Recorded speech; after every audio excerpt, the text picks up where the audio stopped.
Olá pessoal, nessa aula vamos falar sobre o papel dos estoques nas empresas e para iniciar nós vamos entender um pouquinho sobre a demanda e o fornecimento. Bom, quando a gente fala de demanda e fornecimento, nós temos que destacar que há a incerteza tanto do fornecimento quanto da demanda.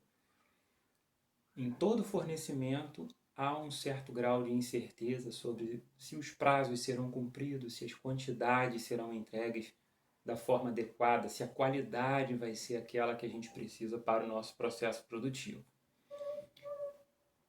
Também temos a incerteza da demanda, não sabemos ao certo, apesar de podermos utilizar técnicas para fazer previsões, se nós teremos uma determinada quantidade de demanda, qual vai ser a variação dela, ok?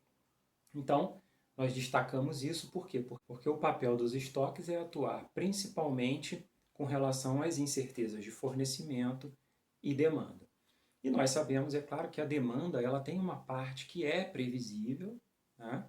Principalmente dos itens que a gente chama de demanda dependente, ok? Mas nós temos aqueles itens que são de demanda independente, que são baseadas em previsões e que nós não temos total certeza do que vai acontecer, ok? Então, com relação às incertezas, nós temos algumas respostas, tanto para a demanda quanto para fornecimento. Uma é adquirir recursos a partir de pedidos efetuados pelos clientes. Então, eu só vou comprar material, matéria-prima, a partir do momento que eu tenho um pedido feito pelo cliente. Eu tenho outra resposta que seria fabricar a partir dos pedidos dos clientes. Então, eu tenho estoques de matéria-prima, mas eu fico aguardando para fabricar mediante o pedido. E eu tenho também fabricar para estoque, independente da confirmação de pedidos. Então, eu compro matéria-prima, eu fabrico e estoco, independente de eu ter pedidos confirmados. E aí, é claro, tendo pelo menos uma base em previsões de demanda. Ok? Uma coisa que a gente destaca é que a previsão ela pode ser feita com base no conjunto de produtos, mas as incertezas podem trazer problemas quando nós analisamos produtos individualmente. Imaginem, por exemplo, o caso de uma empresa que venda hambúrgueres de frango, peixe, carne bovina. Se ela faz a sua previsão de demanda baseada na quantidade de hambúrgueres, eu posso ter problemas com relação à incerteza de fornecimento ou demanda quando eu trago isso para os hambúrgueres com seus tipos individuais. Então, imaginem que eu comprei carne para fazer uma quantidade de hambúrguer bovino, mas na verdade a minha demanda foi por hambúrguer de frango. Então, isso pode me trazer problemas de abastecimento e eu não conseguir atender a minha demanda. Então, nesse caso, os estoques eles são importantes para ajudar a atender a demanda, considerando a quantidade total de hambúrgueres vendidos, mas também deve se atentar para os itens individuais, para que na hora que eu faça a minha provisão de estoques, eu pense também nos itens de estoque individualmente, e não só na minha demanda total agregada. Bom, então, partindo agora, né, para a questão dos conceitos básicos do estoque, nós temos que estoques são acúmulos de recursos materiais em um sistema de transformação, ok? Então, vamos imaginar o seguinte, né? No caso de suprimentos de água para a população de uma cidade. Eu tenho o suprimento de água que é irregular, que são as chuvas, que depende da época do ano, depende de uma série de fatores climáticos. E eu tenho o consumo de água que é constante, né? Claro que em determinadas épocas eu tenho um aumento, diminuição, mas o perfil de consumo é bem diferente do perfil de fornecimento, ok? No caso, as chuvas. Então, há necessidade de acomodar essas diferentes taxas de suprimento de água com o consumo de água na cidade. Então, nesse caso, entre a fase 1, que é o suprimento de água, e a fase 2, que é o suprimento da cidade, e a fase 2, que é o consumo da cidade, eu posso, por exemplo, fazer uma represa, onde eu vou estocar água nos períodos em que eu tiver chuva para um consumo no período em que eu tiver seca. Dessa forma, a gente pode analisar também outros processos em que eu tenha duas fases, em que uma é dependente da outra, e eu vou precisar de estoques para poder garantir, né, essa continuidade de uma fase depois da outra com taxas diferentes de produção, de fornecimento, de consumo, ok? Então, assim como eu tenho chuvas sazonais para um consumo contínuo de água, eu faço uma represa, eu posso, por exemplo, para uma quebra de máquina num processo produtivo, eu ter estoques em processo e assim o processo seguinte não para. Eu posso ter também, para o caso de um fornecedor incerto, fazer estoque de matéria-prima e ter um processo estável na minha produção. Ou ainda, se eu tenho um processo estável de produção, mas eu tenho uma demanda instável e sazonal por parte dos meus clientes, eu posso fazer um estoque de produtos acabados, ok? Então, o estoque, a gente viu que o principal fato dele existir é para acomodar essas incertezas entre fornecimento e demanda, mas também nós temos outros motivos para se ter estoque, né? Então, por exemplo, quando é impossível ou inviável coordenar suprimento e demanda por questões de capacidade, falta de informação, custo de obtenção de material, de matéria-prima, né? Por restrições tecnológicas, ok? Eu posso ter estoques também por conta de especulação, né? Ou porque eu tenho uma matéria-prima, um produto que é escasso, então quando eu tenho oportunidade de comprar, eu guardo para poder vender num período em que os preços aumentarem, por exemplo, ou até para prevenir a falta dessa matéria-prima e conseguir garantir o meu atendimento ao cliente, ou ainda por oportunidade, né? Eu tive um desconto por parte do fornecedor de uma matéria-prima e eu compro uma quantidade maior para estoque. Ou ainda, o estoque ele acontece de maneira natural ao longo do seu canal de distribuição.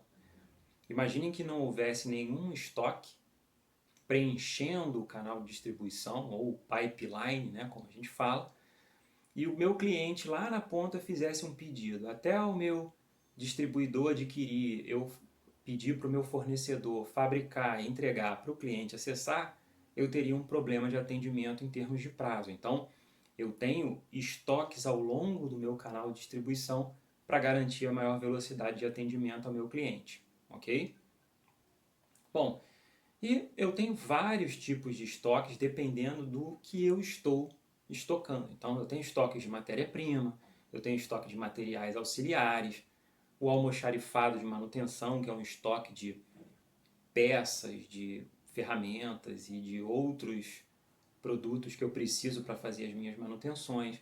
Eu tenho estoque intermediário, que é de produto semi-acabado, ok? Não é mais matéria-prima, mas ainda não está em estado final. E eu tenho meu estoque de produtos acabados, ok? Então, depois disso tudo que a gente falou, qual é a principal razão de se ter estoque nas organizações? A razão de se ter estoque está relacionada com a previsão de seu uso imediato. Então, os objetivos de estoque podem ser de custos ou nível de serviço. E nós vamos discutir um pouquinho isso, né? O meu estoque ele pode servir tanto para atender o meu nível de serviço que o meu cliente precisa em termos de prazo de entrega, de quantidade, mas eu preciso também levar em consideração o custo de se ter esse estoque, ok? E é isso que a gente vai entender um pouquinho agora. Se vocês acompanharem os nossos slides, nós temos um primeiro gráfico que fala sobre o objetivo de custo dos estoques. Então, nós temos dois custos básicos aí quando a gente fala de gestão de estoque que nós vamos aprofundar em aulas seguintes. Mas, a princípio, nós temos o custo de armazenagem, que é aquele que aumenta à medida que eu aumento as quantidades que eu coloco no meu estoque. Então, ele é diretamente proporcional. E eu tenho os meus custos de pedido, que são aqueles custos que, à medida que eu peço lotes maiores, maiores quantidades para o meu estoque, eles reduzem. Porque, é claro, se eu peço maiores quantidades, eu vou pedir menos vezes, então eu vou ter menos pedidos, eu vou ter uma quantidade de pedido menor. E assim esses custos totais diminuem. Ok? Se nós somarmos o custo de armazenagem com o custo de pedidos, nós teremos a curva de custo total, que é essa que vocês podem acompanhar no nosso gráfico. Ela tem um comportamento em que ela reduz à medida que eu aumento determinado tamanho de lote, até que eu chego num determinado momento em que o tamanho de lote ele passa a fazer essa curva de custo total ser ascendente. Por quê? Porque eu reduzo meus custos de pedido, mas os meus custos de armazenagem começam a aumentar numa proporção muito maior. Então eu acabo tendo os meus custos totais maiores. Então essa minha curva de custo total, ela é uma parábola onde ela reduz até um determinado ponto de mínimo e depois ela começa a aumentar de novo, ok? Nós temos também o nosso gráfico, que vocês podem acompanhar, relacionado a nível de serviço, né? Então, quando a gente observa esse gráfico, que o nível de estoque ele me proporciona aumento de nível de serviço, eu consigo observar o seguinte: até um determinado ponto da minha curva, esse nível de estoque ele provoca um aumento maior no meu nível de serviço. Existe, porém, um ponto de inflexão nessa curva em que, a partir dele, se eu aumento o meu nível de estoque, o incremento no meu nível de serviço é muito pequeno. Então, observando a curva de custo total e a curva de nível de serviço, a gente observa um ponto comum. Existe uma quantidade em estoque que vai me trazer melhores benefícios em nível de serviço e em termos de custo. Então, é papel do administrador, do gestor, buscar qual é o nível de estoque adequado para os seus objetivos de custo e de nível de serviço.